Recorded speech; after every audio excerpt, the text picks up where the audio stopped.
Okay, great. I think we'll go ahead and get started now. Thanks everyone for joining us today. I'm Hillary Ross, Zoom Security Product Marketing Manager, and I'll be moderating today's event.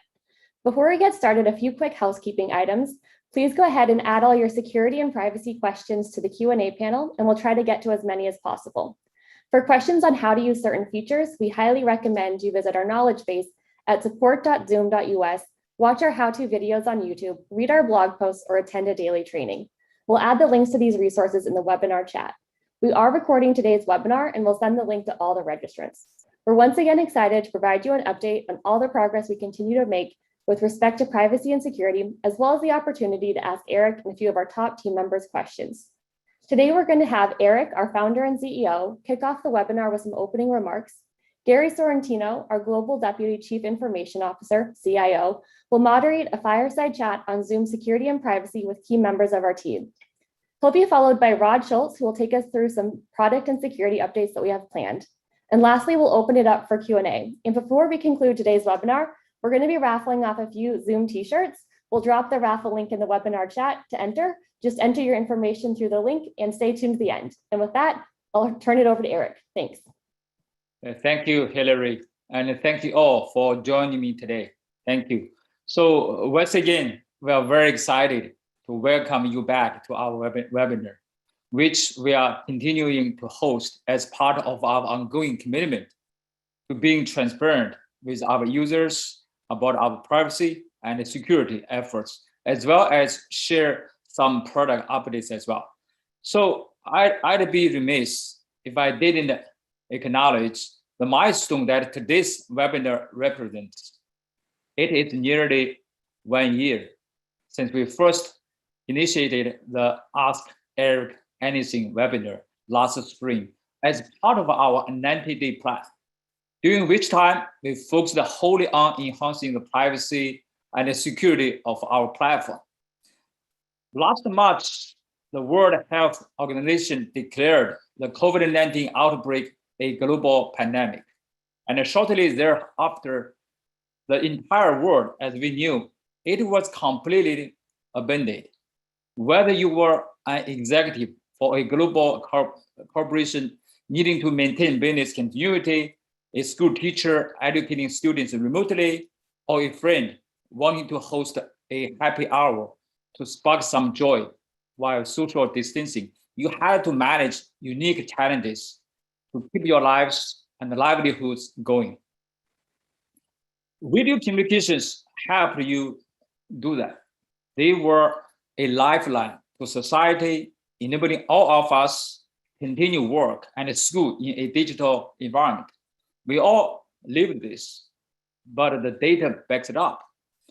According to a study conducted by Boston Consulting Group and commissioned by Zoom, from 2019 to 2020, there was a 2.5 and 3x increase in employees working remotely at businesses surveyed. This was very supported by a 2.4 to 2.7 times increase in employees using video conferencing solutions. Of these surveyed businesses, the total time spent on video conferencing solutions increased by 3 times to 5 times in 2020. So at Zoom, we certainly saw this in action as it brought an influx of new users and brand new use cases to our platform.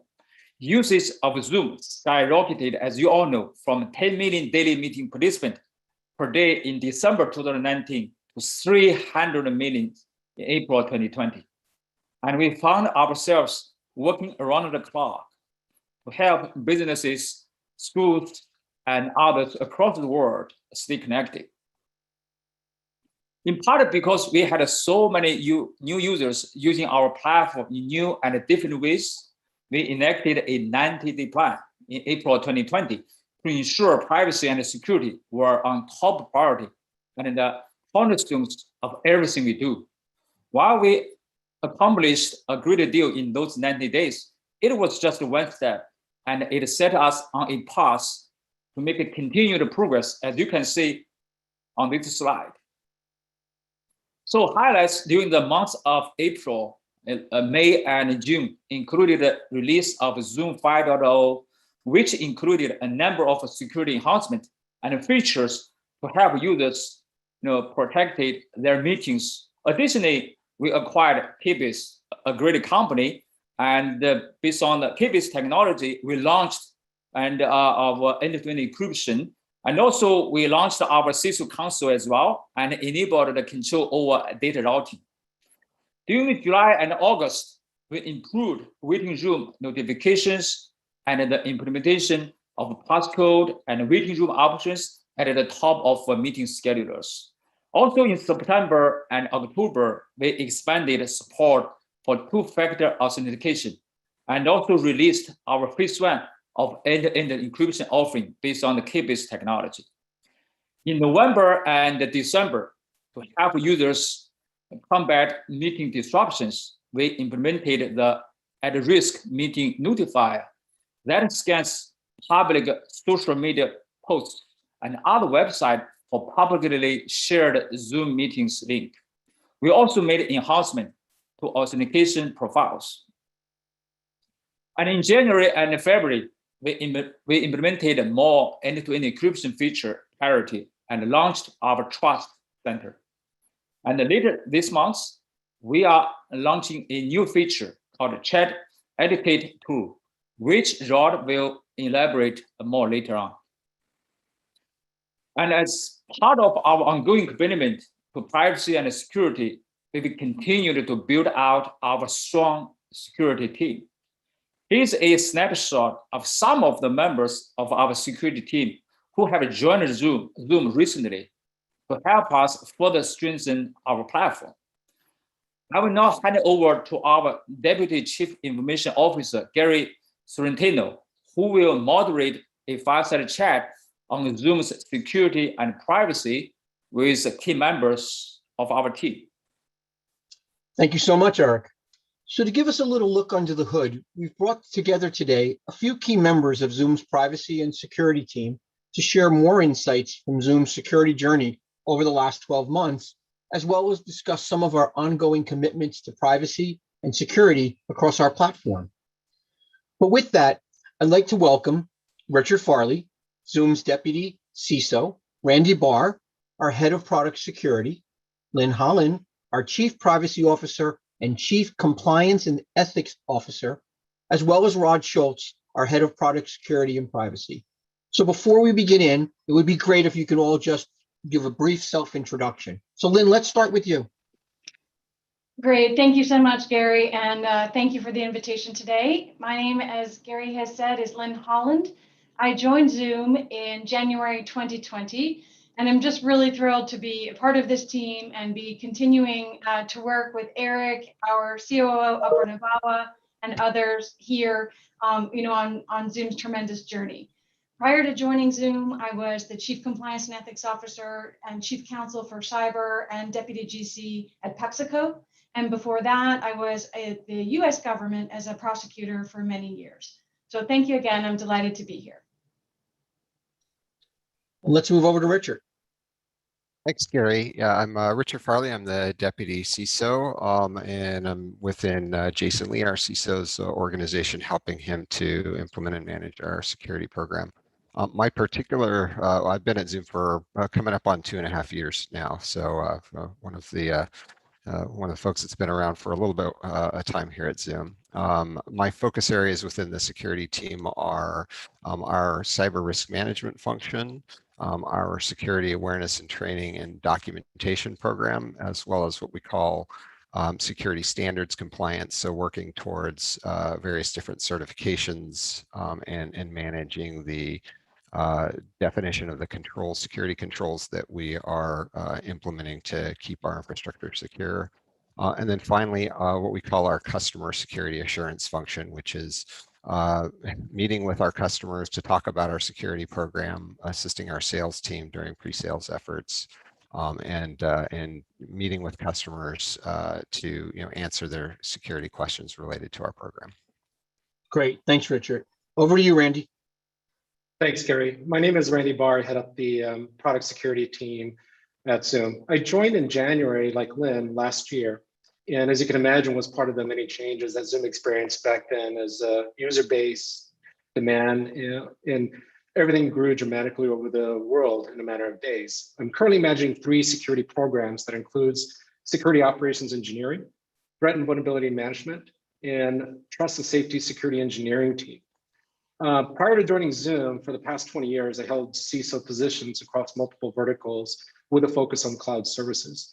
I'm excited to be here today to talk about the unique challenges presented by virtual work, but especially as we begin to emerge slowly but surely into the new norm of work. But even as we begin to emerge, Zoom will not let our guard down when it comes to information security, and I'm looking forward to hearing more during the fireside chat. Great. Thank you so very much. Rod, over to you. Hey, thanks, Gary. So I'm Rod Schultz. I'm head of product security and privacy. I joined the team in September. My background was I came out of engineering. So I started my career at Cisco, went to Apple, then to Adobe, and then spent the last 5.5 years in the startup space, 5 of those in doing cybersecurity, doing cryptographic key management. I was the chief product officer for Rubicon Labs. At Zoom, I'm focused on creating trust on the product. So anything that interfaces with the customer, kind of starts to come to me, and that trust really begins with data protection, data control, and trust and safety on with the platform in general. Excited to be here and really excited to start building out a very interesting and expanding platform as Zoom really kind of moves into the next phase of its growth. Great. Well, thank you all. Let's get started. So Richard, got to throw the first one to you. We heard Eric mention the word 90-day plan. So during Zoom's 90-day plan last year, the company undertook a development freeze. What did we actually accomplish? Yeah, it was a pretty intensive effort on the part of the entire company, but particularly within the engineering and security and privacy teams.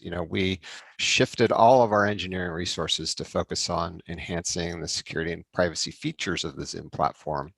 And during that time, we released well over 100 security and privacy related features as part of that initiative.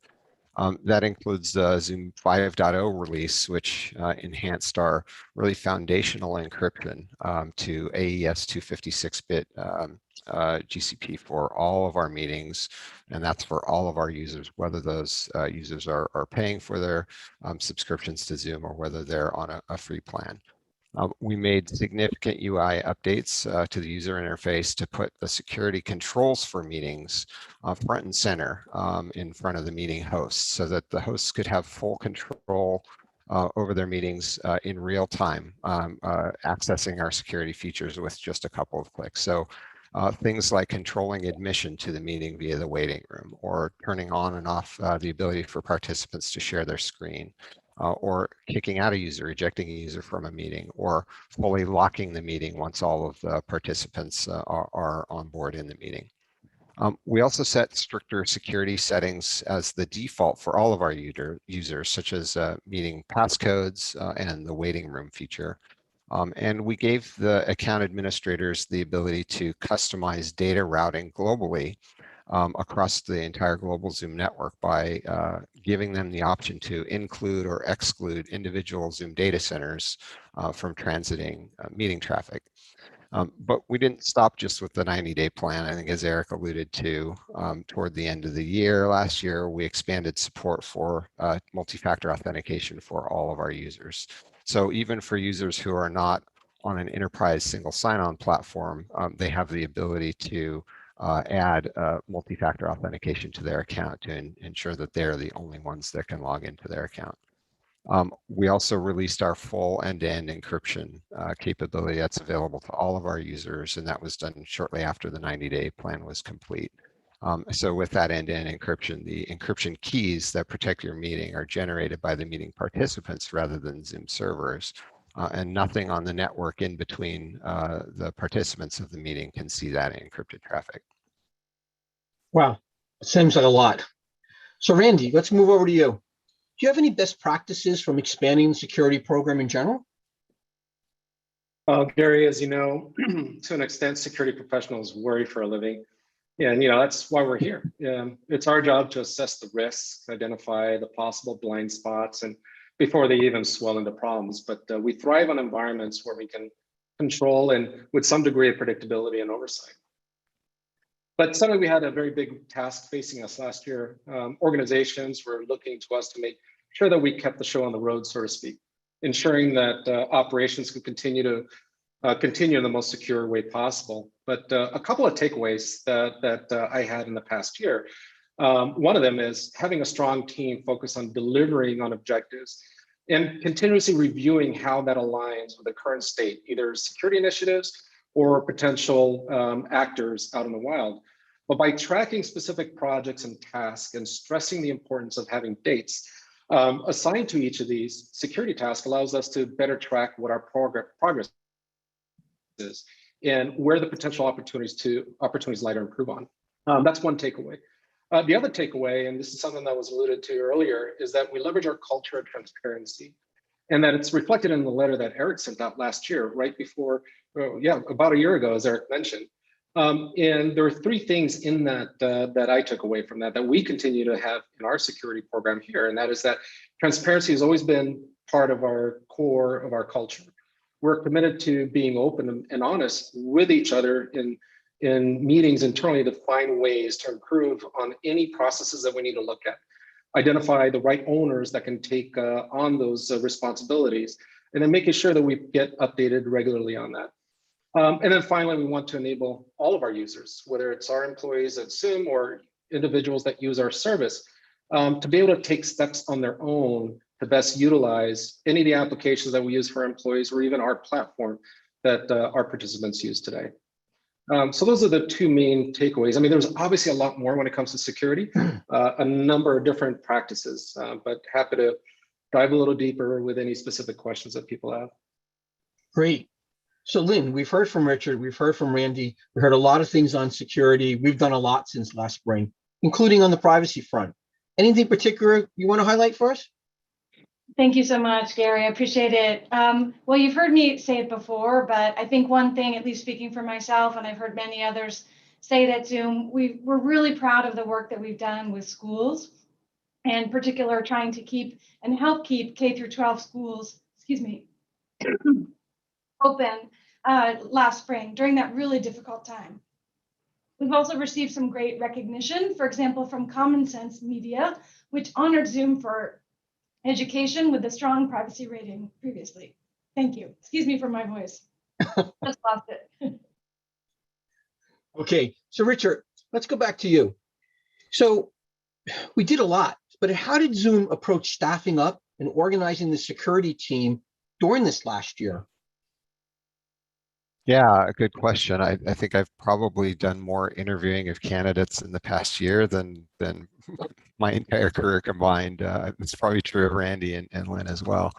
You know, I've been a CISSP since 2002, so quite some time. And you know, back then we had what we call the 10 domains or specialties of security. I think it's now 8. But you know, there is a very, very broad and diverse set of skills required to have a robust and strong security program.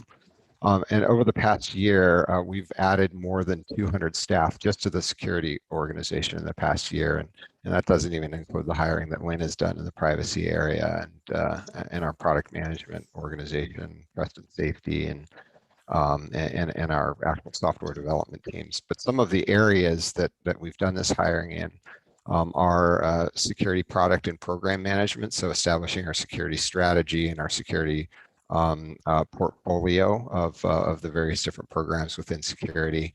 Our security engineering function in support of the software developers. So ensuring the security of our software development lifecycle, establishing secure coding standards and conducting secure coding training for our software developers, doing design reviews, managing open source security, managing cryptography and key management, all of those sorts of things. And then security operations engineering, as Randy talked about, he can talk more about his team. So threat and vulnerability management, DevOps for our security tools and supporting our identity and access management security. Physical security, even though we're all still, you know, working at home for the most part, we still do have offices and we still have data centers. And so physical security, as well as business resilience is a big part of our program. Security assurance, so our bug bounty program, our red team, our enterprise IT security, right? We're not just a SaaS company, we're also a business, so we have our own internal business IT applications that we need to ensure are protected. Third-party security, so doing vendor risk assessments. And then we get into things like Security Operations Center. So we have a 24/7 SOC, always have eyes on glass monitoring and conducting investigations on alerts that we might get from security signal throughout the infrastructure, detection and response. So we have a threat hunting team, threat intelligence team looking for signs out there in the deep dark web that there might be attacks mounting against Zoom, and then of course incident response.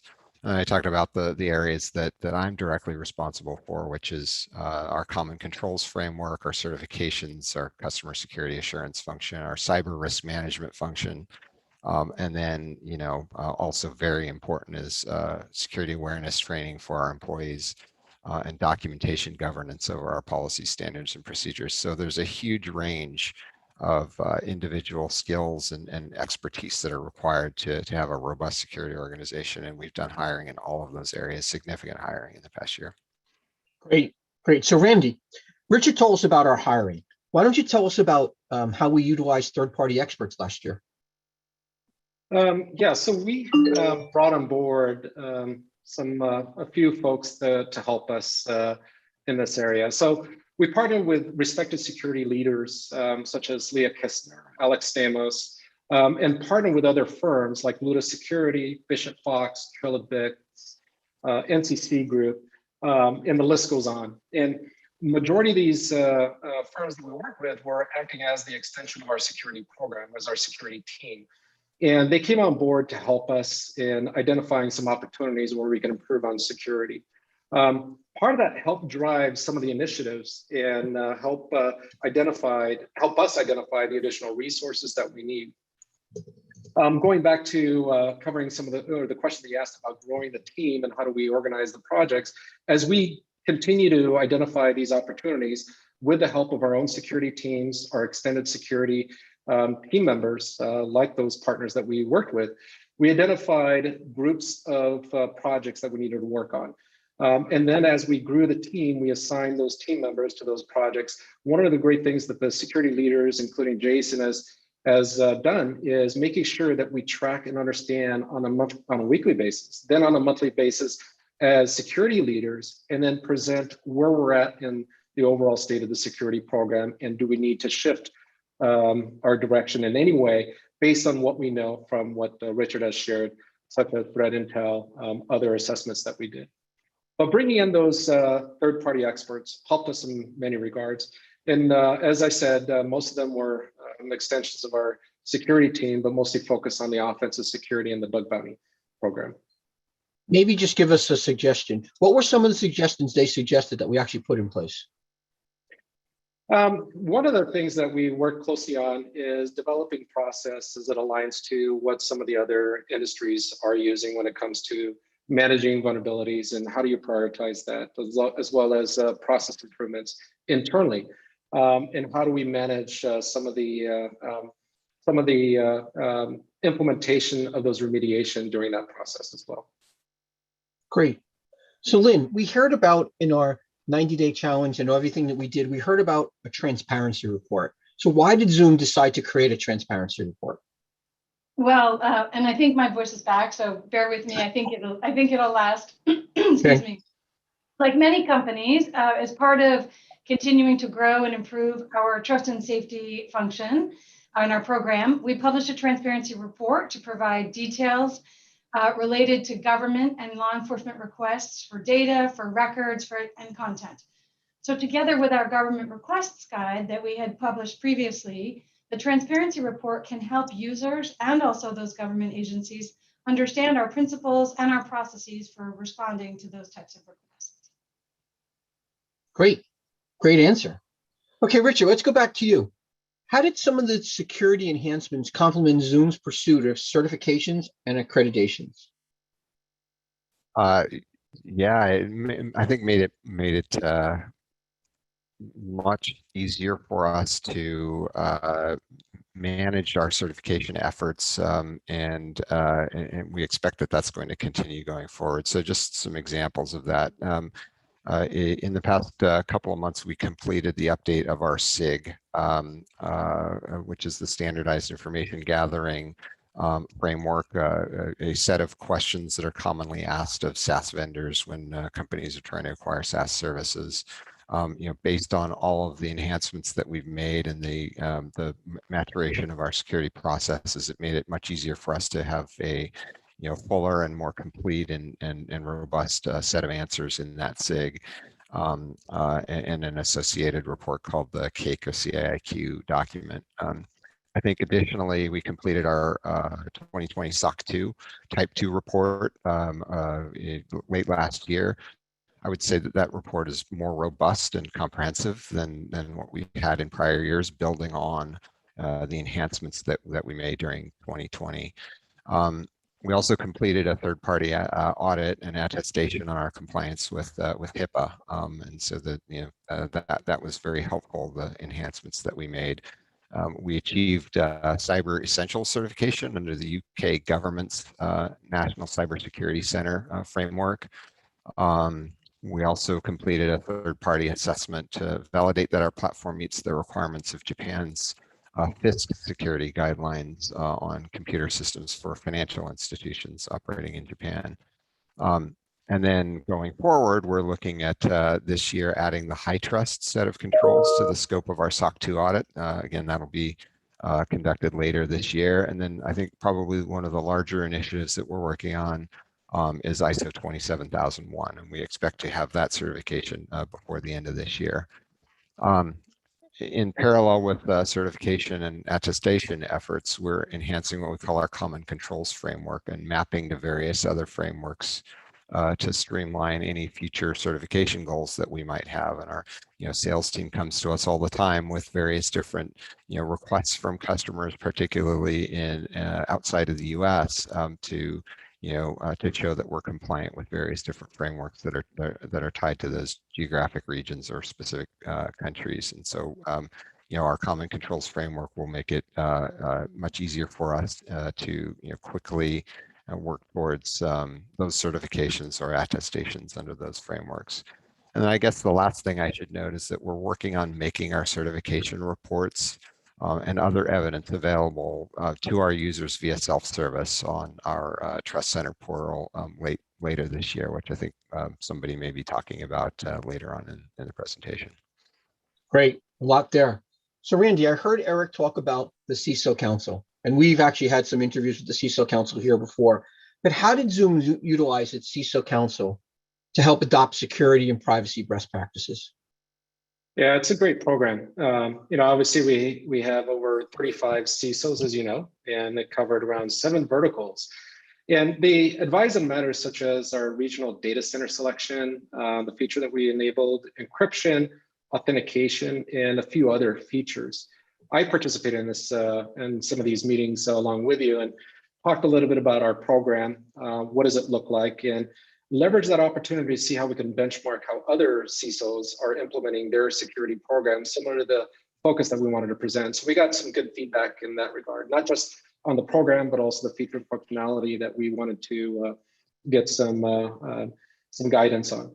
The other teams also participated in some of these CISO meetings and CISO Council meetings, and included our Andy Grant from our offensive security program to talk more about the red teaming approach, the other pen testers that we're looking to bring on board, to the other firms that we're partnered with as our extension of our security program.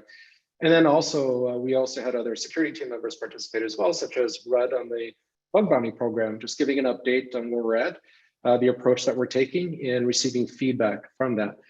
The thing that I enjoy the most about the Security Council, and I think you've experienced this too, Gary, is that the common feedback that we get from the Security Council is very similar to all the other security leaders and IT leaders outside of the Security Council. And they say that they have a vested interest in Zoom's success for their security program. And the reason why they have that vested interest is that they want to contribute more so that they can be part of protecting their employees, not just their employees, but also their loved ones that use Zoom for school, for staying in touch with other family members, in continuing to participate in other activities in light of being sheltered at home.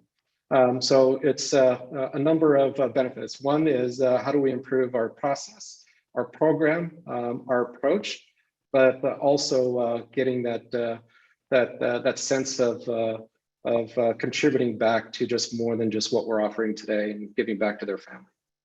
That's great. That's great. So Lynn, what are you planning to tackle in the future with regard to privacy? That's a big question, Gary, but I'll try to do my best to summarize that here. Well, as you've heard Richard and Randy both touch upon already here today, in addition to focusing on security, Zoom has been working hard for months to continue to build a company-wide privacy program that strengthens how we protect people's information and privacy. In addition to bringing on those expert privacy lawyers that you saw earlier in the deck with those terrific security team members, we're also learning and continuing to do more to focus on our new consumer use cases, including building more transparency and choice into our core products and focusing on helping all of the people who use our products, whether it's all the way from large companies to individuals, understand how the data that they share in meetings and other Zoom products can be used. Great. So Rod, I didn't forget about you. We know you're out there, but I think this is a good segue into the next section. So let's give you a question that'll really lead to the next section well. So many things have changed in the technology landscape during the pandemic, and we've all seen that. Of these industry improvements, what industry trends are you incorporating into our future privacy and security products and platforms? Yeah, it's a really interesting question, Gary. When we look at product security and privacy, I kind of break it down into a few categories. It looks at like authentication, authorization, data protection. When you start to look at authentication, we want to do a better job on the platform of creating trust. And what that means is we want to extend that trust out from the Zoom binary out to the user. So one of the things we're really looking at is providing better user identity. And how would you attest to your user identity on a platform so that we know that I'm really speaking to Gary and it's not to someone else if we've never met. And as the world changes and as we move to these very, very distant connections that Zoom is attempting to solidify, we want to make sure that people can trust one another. And that's one of the areas that we're really focused on in privacy and security. Great. Well, I want to thank everybody for your thoughtful answers today during our fireside chat. And building on this discussion we just had, let's take this opportunity to preview the product and security updates that we're planning for the future. So Rod, what a great segue. I'm turning it over to you. Awesome. Thanks, Gary. So as Eric mentioned earlier, we're planning to launch this chat etiquette tool on March 21st. And I want to talk a little bit about what that is. So the tool automatically identifies keywords and text patterns in Zoom chat and in meeting chats. And it prevents users from sharing unwanted messages, such as those that include inappropriate language. The best way to really think about this, Gary, is that it really keeps honest people honest. The job of this tool is to encourage people and create some very light guardrails. We think this is going to be critical, especially in the education space, as people really want to say, hey, listen, these are the appropriate things you should be doing. We're not looking to report people. We're just looking to encourage you to do the right thing. So we developed this tool based on customer feedback, and it's important to note that chat etiquette policies are defined by the account admins, not by Zoom. So these are not things that we have an impact on. These are all done by the admins, and it's solely client-side, meaning this tool does not send messages information like data, metadata, and events to the account admin or to Zoom, whether the message triggers chat etiquette policies or not, okay? That's really important. And the chat etiquette tool works on both default encryption meetings and end-to-end encryption meetings, which is another area that we're really focusing on a lot, is getting feature parity between those two types of meetings. And chat etiquette events are not logged locally on the device. So customers who are interested in the tool can reach out to their customer success managers to set this up. We also want to take this opportunity to highlight Zoom's future security roadmap. So in the coming months, we're planning to roll out the following features. First, we'll be implementing bring your own key for users or for enterprise. What that is we're getting a lot of demand in the space so that there's cryptographic separation of data. So today, data at rest is encrypted in the Zoom cloud, but customers want to have their own keys and they want to be able to control those keys, and they want to give Zoom access to those keys and revoke access to those keys at their discretion. So this is something that we're really working on. It's called customer managed keys by a lot of people. We call it BYOK, and we're really focused on that. Second, for phase 2 of our end-to-end encryption offering with better identity management with single sign-on. Next week, Max Krohn, who's head of security engineering, and I are presenting at Octane. We'll talk through a lot of the things and the features that we're working on and the cryptographic details. So if you're interested in how it works and how we start to hook the Zoom identity experience into an IDP like Okta, definitely check out Octane next week. And third, we're going to really start to double down on this and start to find other ways to create user identity where the person can really attest, as I spoke about earlier, and we're going to start to look at other IDP providers and see where we can expand from there. And with that, I'm going to turn it back to Hillary. Great, thanks so much, Rod. We'll now open the webinar up for Q&A, and we have about 7 minutes, so we'll try to get to as many as possible. We had several people write in with healthcare related questions. The first is, my family has been using Zoom for medical appointments. During these telehealth visits, how does Zoom work to protect people's privacy and security with this sensitive information? So I'm happy to jump in on that one, Hillary, if you'd like me to. We are recognize and are proud of the crucial role that Zoom is increasingly playing in the healthcare, with healthcare and the delivery of healthcare to patients. As providers look to deploy and expand their capabilities, certainly remote and even when we go back to work, Zoom for Healthcare is well positioned to meet those needs. One of the reasons so many care providers do choose Zoom is the HIPAA compliance framework that we have. For those, again, who might not be familiar, HIPAA is the Health Insurance Portability, the Portability and Accountability Act. It is a federal law that lays out privacy and security standards that protect the confidentiality of protected health information. Many of you who are interested in HIPAA, of course, probably already know PHI. That stands for Protected Health Information. And under the Act, there are national standards to protect sensitive patient health information from being disclosed without the patient's consent or knowledge.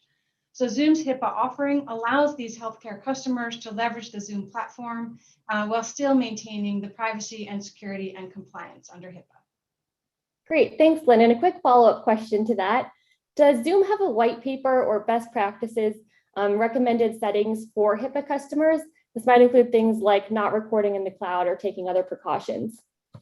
We do. I would point everybody to a HIPAA compliance data sheet that we have at http zoom, zoom.us docs, and then it just, if you input zoom-HIPAA, you can find it there. In addition, we actually also have a November blog with Ron Emerson and a couple of other assets, but I would point you first to that HIPAA data sheet at Zoom. Wonderful, thanks.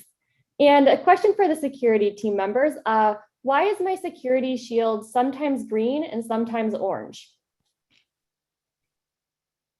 I can add a little bit of color to that, Hillary. What we did is, as we were working with the UI elements for end-to-end encryption and enhanced encryption, we wanted to be very transparent with who was joining and how they were joining. So end-to-end encrypted meetings or enhanced encrypted meetings, we can guarantee and certify based upon keys and where those keys are derived. But certain types of meetings where people join by phone or people are joining by like a voice over IP bridge, we don't have visibility into what is happening to the other side.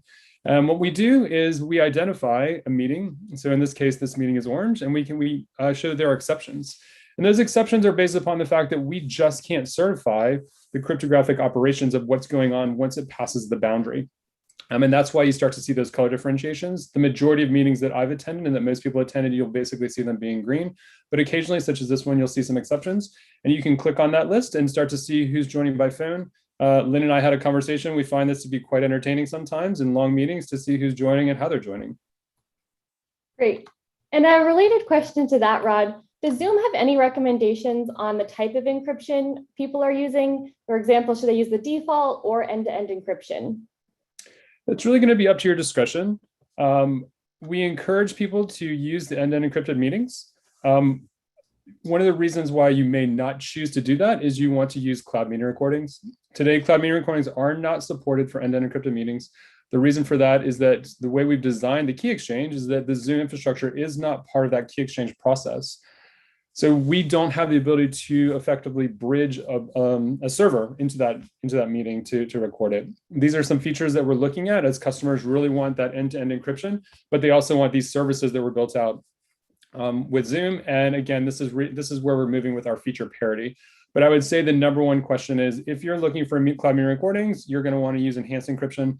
If you just want to have end-to-end, meetings with people and not archive that data, then we think that end-to-end encryption is a good choice. Great, thanks, Rod. And Brendan, a question for you. We get this a lot. What is the best way to invite participants to a meeting and ensure the highest level of security? That's an absolutely wonderful question. And I think the main item there is make sure that when you're sharing the meeting invite with them, do it through a protected channel. So emailing the individual, a text message to the individual, any basically communication channel that you have with those folks that is secure in nature. So we would recommend, for example, against posting it on a social media site to invite people, because that's then public and other people might be able to see it. Beyond the method that you have of sharing the invite information to the individual, you also have a number of meeting controls that you can do to limit who has access to the meeting if they do get the invite. So these are things where if you use features such as the waiting room, you can approve each individual before they actually join into your session. And we also have some of the features such as webinar, for example, which is like the session today, where you have certain people that are on stage like we are today, and then you have viewers, for example, that can just view the session. So we've got a range of tools to help folks in protecting their meetings. Great, thanks, Brendan. And Gary, I think we just have time for one more question, so we have time to wrap up on time.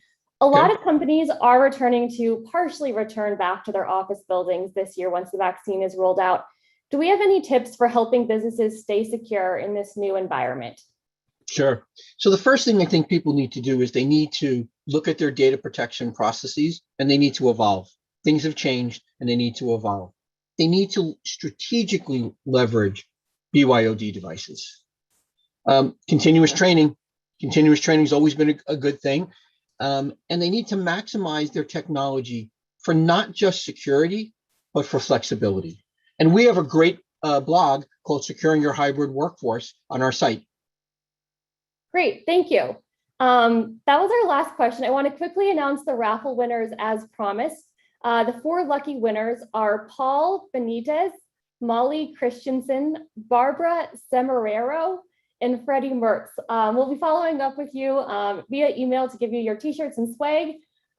We have less than a minute left. Eric, any closing remarks you'd like to share today? Oh, thank you for all the participants. Look forward to meeting you next month. Thank you all. Great, thanks everyone.